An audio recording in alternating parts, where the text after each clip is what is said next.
Num dos sermões do Padre Vieira, ele vai falar sobre o bom samaritano, e ele vai dizer que na natureza da gente, ele vai, nesse sermão, colocar aquela parábola do bom samaritano, e ele diz uma coisa muito interessante, os pontos do sermão dele são muito interessantes.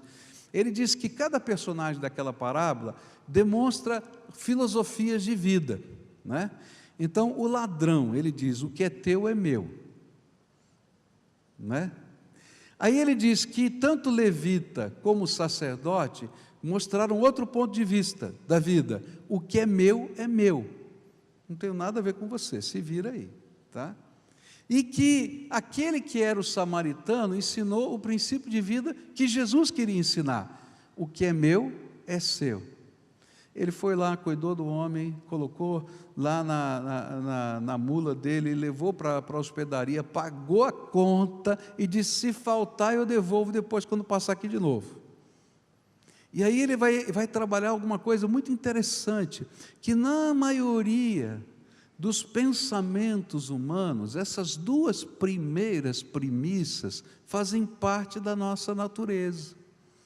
Tem muita gente que é esperto, e o Brasil está ruim por causa que tem muita gente que não se incomoda em ser esperto e dizer o que é teu é meu. Por isso tem tanto ladrão nesse país. Eu estou doido para ver uns na cadeia. Não é? Bom, mas, de outro lado, a gente vai descobrir que faz parte do nosso jeitão de viver, dizer o que é meu é meu. E é muito comum, por exemplo, aqui na nossa região, que tem muitos descendentes de europeu, a gente ouvir uma frase assim, eu não quero nada do que não seja meu, nem um centavo a mais. Já ouviu essa frase aqui? É muito comum aqui, entre poloneses, italianos, alemães, e muitas vezes o que a gente vai perceber é que lá no fundo, está certo, porém, às vezes tem um quezinho que diz assim, o que é meu e ponto. E aí Jesus vai dizer, não, se você se colocou sobre o altar, então você vai agora aprender a viver na dinâmica da graça. E é interessante que nesse trechinho pequenininho aqui, a palavra graça vai aparecer 5 vezes, só nesse parágrafo. 5 vezes Paulo vai falar sobre graça. E é importante a gente entender como Paulo entendia graça, Quando ele olhava para Jesus, ele dizia, graça é o favor imerecido que nós recebemos da parte de Cristo. Mas quando ele olhava para nós como povo de Deus, graça era unção de Deus, era poder de Deus, era sinônimo de dons espirituais, era sinônimo de um derramar do poder de Deus. E o que Paulo está dizendo é o seguinte, quando a gente vive na premissa do reino de Deus, a gente não vive mais segundo as filosofias desse mundo, a gente vive não somente na economia de Deus, mas na unção do Espírito Santo de Deus. E quando a gente vive na unção do Espírito Santo de Deus, Deus vai liberar graça através de nós. E a generosidade, queridos, vai ser sempre expressão da graça. E eu falei hoje de manhã que generosidade não é só dinheiro, generosidade é tempo, generosidade é envolvimento, generosidade é a gente servir, generosidade é a gente participar das questões da vida. E quando a gente começa a andar na dinâmica de Deus, a gente vai descobrir que Deus derrama graça para a gente ser as mãos de Jesus, os pés de Jesus e a boca de Jesus aqui nessa terra. E olha, é tão interessante os processos de Deus. Eu me lembro de um senhor que me deu esse testemunho, que ele ficou incomodado com um colega de trabalho, ele não sabia o que estava acontecendo com ele, e ele estava no mercado e aquele colega de trabalho não saía da cabeça dele, não saía da cabeça dele, não saía da cabeça dele, e ele disse para a esposa dele, olha, eu acho que eles estão passando algum problema, eu não sei o que está acontecendo, eu estou aqui fazendo a compra, e eu não consigo fazer a nossa compra sem pensar nesse colega de trabalho, e ela falou, eu acho que Deus quer fazer alguma coisa, por que você não faz uma outra compra para ele? E então ela foi com o carrinho para a família e ele foi com o carrinho para a família do colega. E aí colocaram lá e disseram: e agora? Bom, vamos levar na casa do colega. E se ele não receber, e se ele se sentir ofendido com isso? Bom, você diz para ele fazer o que quiser, porque Deus tocou o seu coração. E aí ele foi. Aí esse irmão foi lá, parou na porta da casa desse colega de trabalho, já suou frio, né? Porque como é que eu vou falar para ele que eu comprei, tem uma compra no meu carro para ele e tal. Aí ele tocou a campainha, o homem recebeu, disse: oh, você aqui, o que está acontecendo? E ele disse assim: sabe, olha, você não fique ofendido comigo, mas eu estava lá no mercado e Deus tocou meu coração. Talvez você não entenda isso, mas eu temo ao Senhor, e Deus tocou meu coração que eu não podia sair de lá sem trazer uma compra que eu fiz e só para você. Aí aquele homem começou a chorar. Chorou, chamou a mulher, chamou os filhos, receberam aquele homem, disse: entra aqui na nossa casa. E aí começou a abrir a geladeira, os armários, e não tinha nada. E eu estava desesperado no meu quarto, pedindo: Deus, tenha misericórdia, manda algum socorro para mim, porque eu não sei o que fazer com os meus filhos. E você bateu na porta da minha casa com essa compra. E aí esse homem teve o privilégio de falar da graça de Deus, que quando ele fez aquele clamor lá no quarto dele, o Deus da graça ouviu a oração dele e tocou no coração dele lá no mercado. Podia ter sido outra pessoa, e disse: vai lá e derrama graça sobre o meu filho que está precisando nessa hora. O que Paulo está dizendo é que generosidade é um mover da graça de Deus. Deus está se movendo através da gente. Graça, poder de Deus, mover do Espírito. Essa oferta começou com a profecia de Ágabo, mas ela era a resposta da oração de alguém que pediu ao Senhor socorro. E em meio a tudo isto estava o Espírito Santo derramando graça, tanto sobre o que doava, quanto sobre o que recebia. E essa é a coisa mais tremenda, porque não é abençoado só quem recebe, mas é abençoado também quem participa do mover da graça.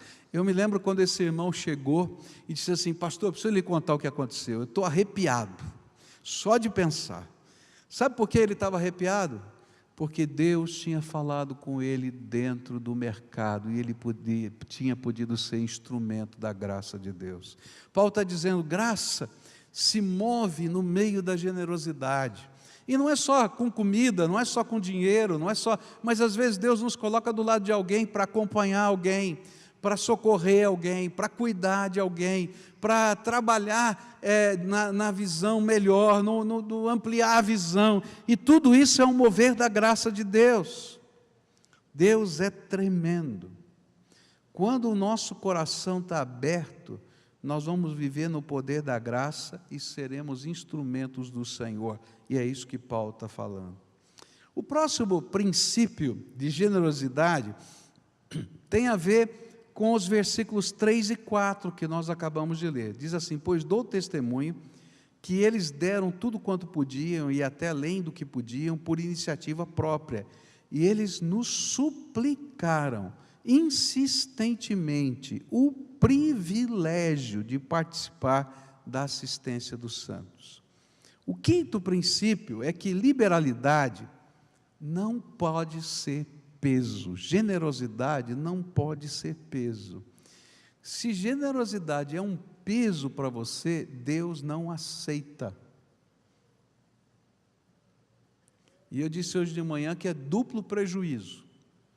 Primeiro, que você está tirando alguma coisa que você não gostaria de tirar, já é prejuízo. E o segundo prejuízo é porque Deus não vai aceitar. Agora, quando eu entendo o privilégio que Deus está me dando, então eu posso compreender o princípio da generosidade cristã. Por quê? Porque Deus está nos chamando para sermos cooperadores da obra dEle. Qual é o privilégio? Ele diz assim: vem cá, filho, eu quero que você seja meu parceiro no projeto que eu tenho aqui. E aí eu vou entrar no projeto de Deus, eu vou ser cooperador do projeto de Deus. E aí eu vou entender o privilégio.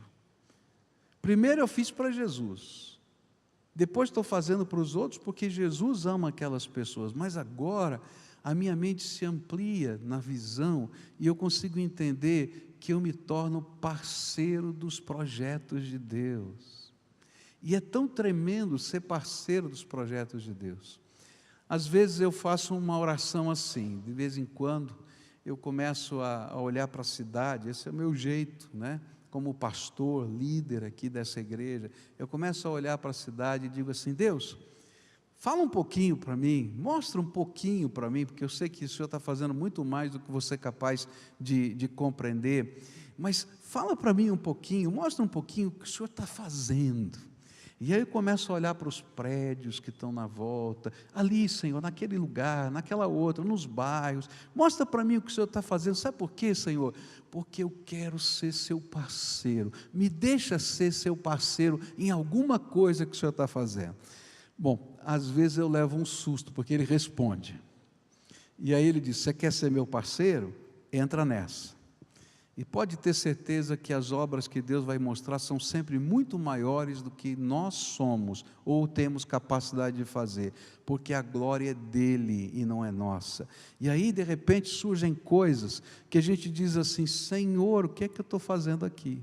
Não é?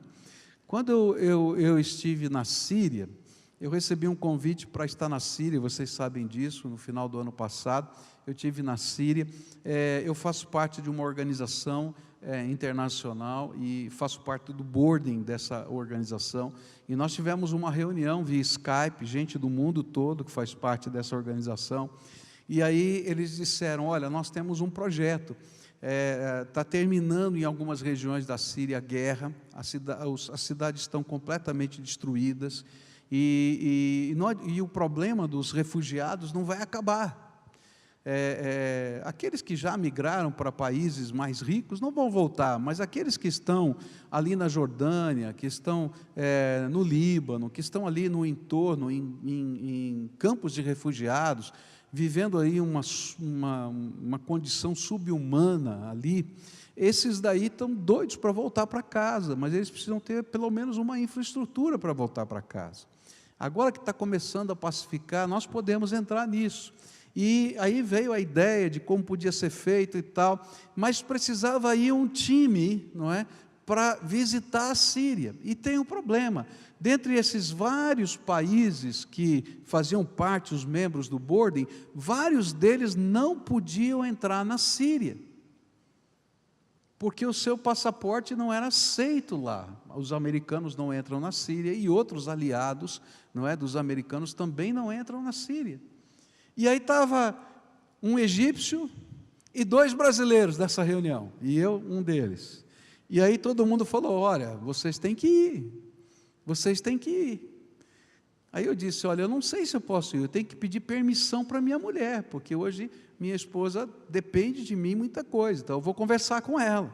E quando eu fui falar para minha mulher que eu ia para a Síria, ela disse: não.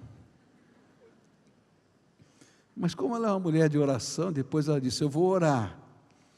E depois que ela orou, ela disse: tá bom, pode ir. E no dia que eu embarquei, ela disse: tem certeza? Eu já me arrependi. Não é? E eu fui para lá. E quando eu vi tudo aquilo, eu falei: Senhor, o que o Senhor quer comigo aqui? Mas eu lembro daquelas orações que eu faço: Senhor, mostra para mim o que o Senhor está fazendo. E gente, eu vi tanta coisa linda lá, eu vi muita coisa triste, mas eu pude conversar com irmãos lá, eu pude conversar com pastores, com membros das igrejas de lá, coisas lindas. As ofertas que nós mandamos, e várias igrejas mandaram, chegaram nas igrejas sitiadas. Uma das igrejas que eu visitei era um lugar que estava completamente sitiado. Tinha o exército islâmico no local, e os rebeldes no outro local, e o exército do país, ele estava cercado, e então ele chamou os cristãos e disse assim: olha, tem um radical aqui, tá, que é xiita, tem um outro radical aqui que é sunita, tá, e se eles entrarem aqui, todos vocês cristãos vão ser mortos, e eu não vou poder mais defender vocês, porque eu estou sitiado, eu vou ter que ir embora. Abriu o arsenal e disse assim: protejam as suas famílias. E aí eles fizeram lá, os cristãos se uniram, se defenderam, guardaram a cidade, são heróis hoje naquela cidade, né? Guardaram aquela cidade, mas tinha problema de alimentação. E aí eu fiquei impressionado com aquilo que Deus fez. As ofertas não podiam chegar na Síria, não tem transferência bancária na Síria. As ofertas chegavam no Líbano, e irmãos crentes do Líbano, membros de igreja como você, se voluntariavam para ir levar na mão o dinheiro, atravessando a fronteira secretamente, e atravessando os campos inimigos dos dois lados, para chegar lá e dizer: nós trouxemos a oferta para vocês terem o que comer aqui nesse lugar. Tem maior generosidade do que isso? Você consegue entender? Gente do Líbano fez isso, gente do Egito fez isso, gente de vários países que estavam conectados com essa nossa missão, foram lá voluntários fazer isso. Risco de vida. Mas eles estavam lá cheios de alegria, cheios de graça. Cheios de graça, pelo privilégio. E aí aqueles irmãos falaram o que eles fizeram com aquelas ofertas. Eles pegavam aquelas ofertas, e aí alguns líderes daquelas igrejas da cidade saíam da mesma maneira que os outros, no meio do campo inimigo, conhecendo os trajetos, compravam comida, traziam escondido essa comida, tocavam o sino da igreja, se reuniam todos os cristãos, e eles dividiam a comida. E eles disseram para a gente assim: olha, muito obrigado, porque vocês nos abençoaram com aqueles recursos que nos sustentaram naquele período de sítio. Mas aí uma senhora se levantou: mas eu quero dizer assim, muito obrigado, porque vocês tiveram a coragem, nós três, de virem nos visitar aqui também. Isso vale mais do que o que vocês mandaram para nós. Você está entendendo generosidade? Graça. Graça. Deus está se movendo, está usando gente, está usando gente. Gente, é muito mais fácil às vezes a gente colocar uma oferta, não é? Do que a gente se envolver nos projetos de Deus. Mas a Bíblia vai dizer que a verdadeira generosidade cristã não é apenas a oferta que eu dou, mas é eu me dar inteiramente no altar de Deus, me colocar inteiramente no altar de Deus. E aí eu sou instrumento dessa graça de Deus. Isso o Senhor vai trabalhando na nossa vida. Que honra é saber que Deus pode nos usar. Isso é um privilégio, para que o seu plano se concretize, para que pessoas possam ser resgatadas, para que a sua graça nos empodere, para que em seu nome nós possamos fazer a diferença. Numa das igrejas do Líbano que eu estive visitando, aquela igreja na capital, em Beirute, ela recebeu muitas pessoas que chegaram lá, que tinham alguma estrutura e puderam não viver nos campos de refugiados, e eles começaram a procurar a igreja desse pastor, e hoje eles têm 500 convertidos do islamismo dentro da igreja deles, imigrantes da Síria. E aí eu perguntei: mas por quê? Ele disse assim: porque eles diziam assim: os nossos irmãos xiitas ou sunitas só queriam nos matar, e vocês que são os infiéis só queriam nos amar, e nós queríamos entender por que vocês podiam nos amar enquanto os outros queriam nos matar. E quando nós ouvimos aquilo que vocês estavam ensinando, nós dissemos: é isso que nós queremos para os nossos filhos e para a próxima geração da nossa família e do nosso país. Está entendendo como Deus vai fazendo a obra dele? E Ele vai usando as nossas mãos, e a gente chega na hora certa, e a gente está participando de um privilégio, que é participar da obra de Deus da maneira mais ampla possível. Eu quero dizer para você que Deus tem colocado no coração dessa igreja vários projetos de generosidade. Um deles que a gente vai começar agora, março, abril, é a Cristolândia. Ela envolve 4 momentos na vida dessas pessoas que vivem nas ruas por causa do crack. O primeiro é acolher. A gente vai lá no meio da rua, vai trazer, vai dar de comer, vai dar banho, e pode ter certeza que muitos deles, depois de tudo isso, vão voltar para o crack de novo. Hoje de manhã eu contei a história de uma mulher que ficou 3 anos fazendo isso, mas aí quando os nossos líderes aqui estavam lá treinando, e eles perguntaram, mas será que vale a pena, é tanto dinheiro? Aí ele apontou para aquela mulher lá e disse assim, essa mulher ficou 3 anos fazendo isso, mas hoje o Senhor a transformou, e ela é uma das missionárias que está trabalhando aqui.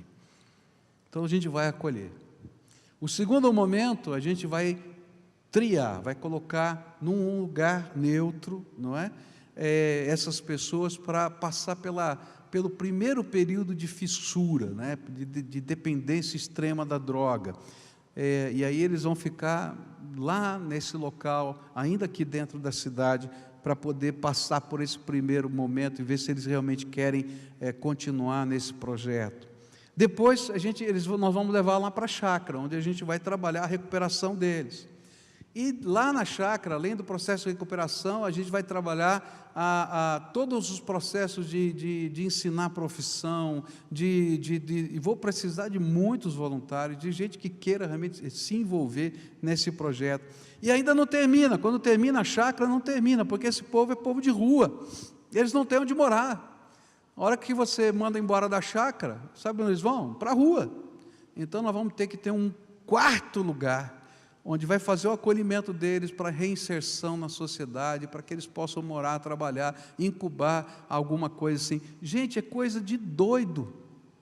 Quando eu olhei esse projeto todo, eu já conhecia esse projeto, eu disse, quando vieram conversar comigo, eu falei, Senhor, esse negócio não dá muito trabalho.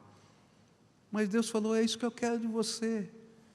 E aí eu estou aqui, estou dizendo, estou lá, Senhor, estou junto, estou lá no da Síria, estou aqui, porque esse é o processo de Deus. Deus vai mostrando para a vida da gente, e a gente vai se disponibilizando a ser bênção. E isso, querida, é generosidade cristã. Envolve grana, mas envolve mais do que grana. Envolve a gente entender que nós somos instrumentos da graça de Deus e que isso é um privilégio para fazer diferença na vida de outras pessoas. 6º princípio de generosidade vai aparecer nos versículos de 6 a 11, onde a Bíblia diz assim, isso nos levou a recomendar a Tito que assim como havia começado, também completasse esta obra, esta graça entre vocês. Eu só vou ler esse versículo, porque o restante vai cooperar nessa ideia, que vocês completem o que vocês começaram. E o 6º princípio tem a ver com fidelidade. Por quê? Por que Paulo coloca esse princípio aqui? Porque havia acontecido com os coríntios o que acontece com muitos de nós.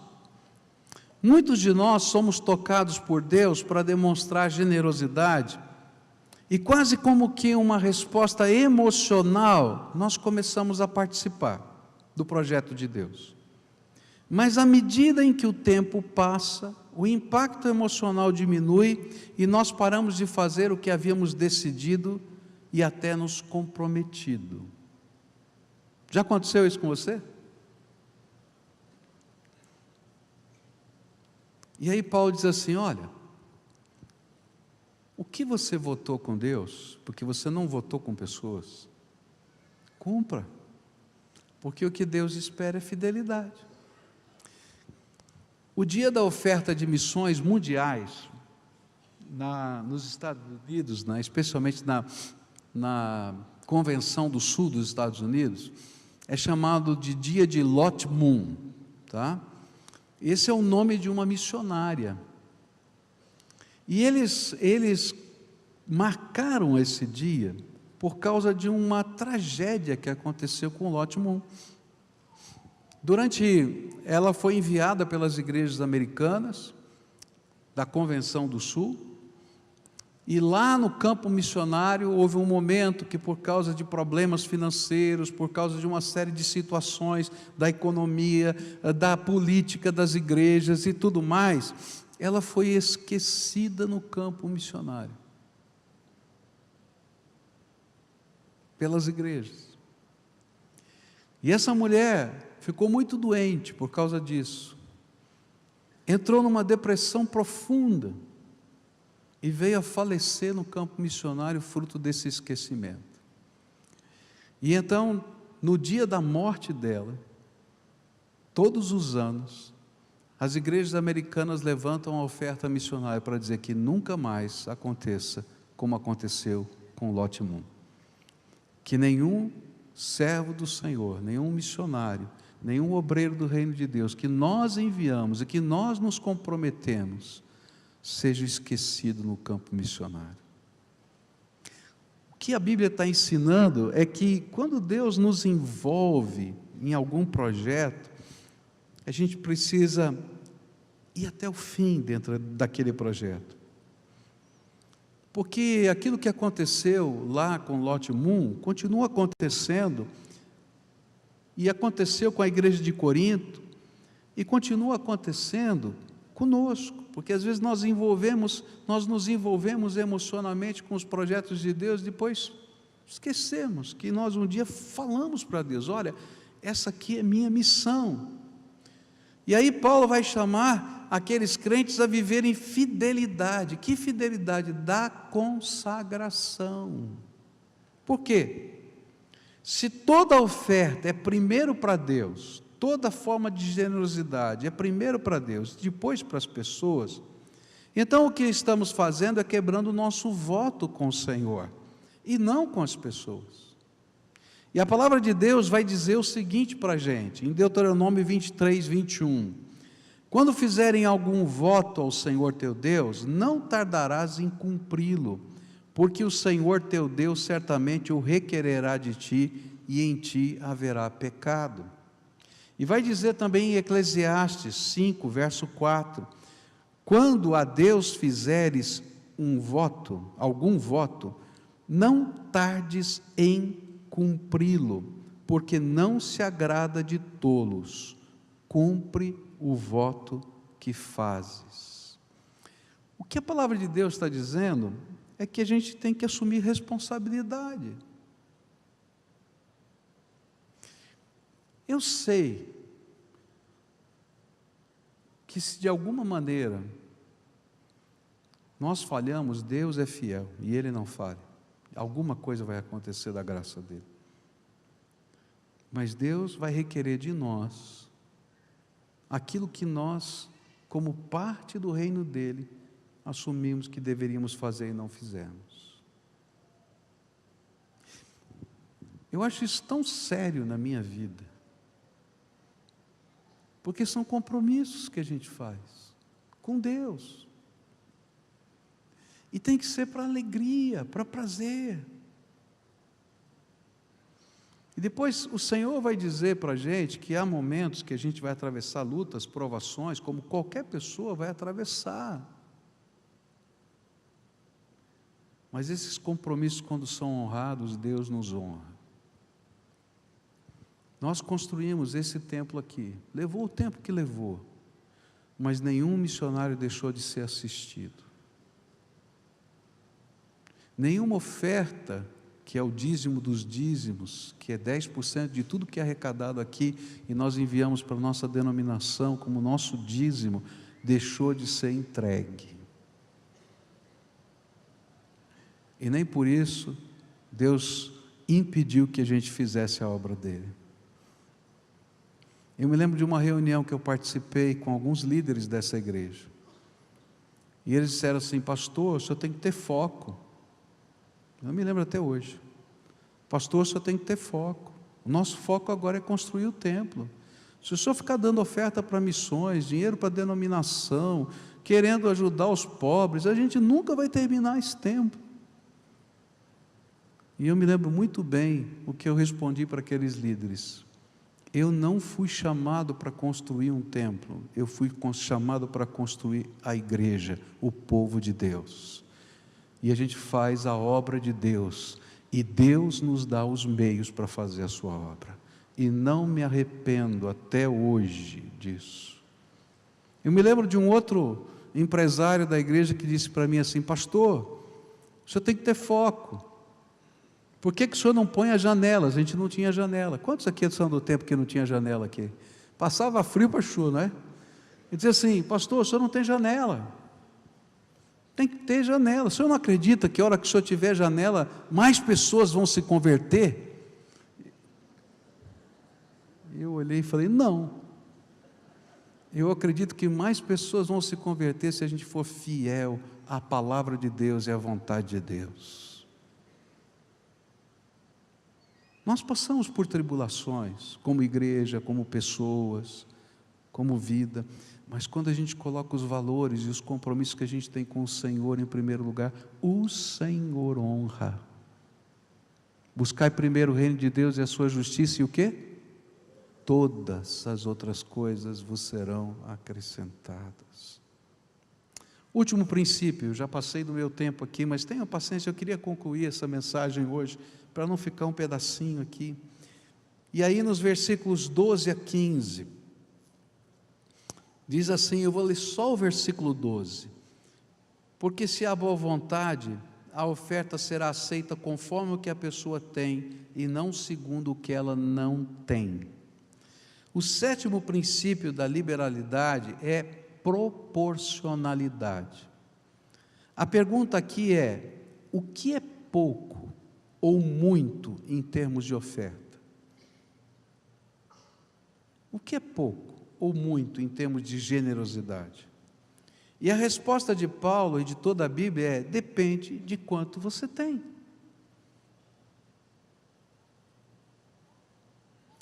Jesus disse que uma moedinha, aquela que tinha menor valor dentre todas as moedas do seu tempo, que foi dada por uma viúva pobre, era a maior oferta depositada no templo, pois ela era o tudo que aquela mulher possuía.